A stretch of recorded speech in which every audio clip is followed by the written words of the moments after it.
Praise lord my dear friends. ఈ రాత్రికాల సమయంలో యేసు ప్రభు మనకిస్తున్న వాగ్దానము నిర్గమకాండము 14వ అధ్యాయము 14వ వచనము. యెహోవా మీ పక్షమున యుద్ధము చేయును, మీరు ఊరకయే ఉండవలెనని ప్రజలతో చెప్పెను. ఆమేన్.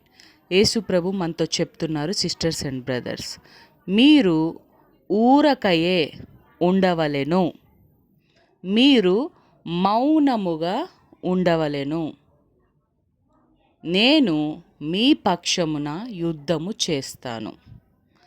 ప్రజలు మిమ్మల్ని అర్థం చేసుకోకుండా అనరాని మాటలు అన్నప్పుడు, అన్యాయముగా ప్రజలు మీ గురించి మాట్లాడినప్పుడు, మీ గురించి ఏమీ తెలియక మిమ్మల్ని అనవసరముగా నిందించినప్పుడు, మీరు రివర్స్గా వాళ్ళతో పోరాడవద్దు. ఎందుకంటే మీరు నా పిల్లలై ఉన్నారు.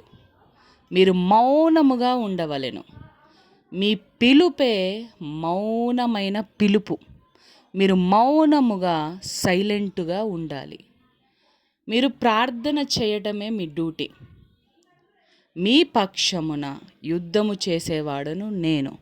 మీరు ఊరకయే ఉండవలెను, మౌనముగా ఉండవలెను. మీరు మౌనముగా ఉంటే నేను మీ పక్షమున కార్యము చేస్తాను. కాబట్టి మౌనముగా ఉండండి అని దేవుడు మనతో చెప్తున్నారు. దేవునికి కృతజ్ఞతాస్తుతులు. యేసు శక్తిగల నామములో ఆమేన్.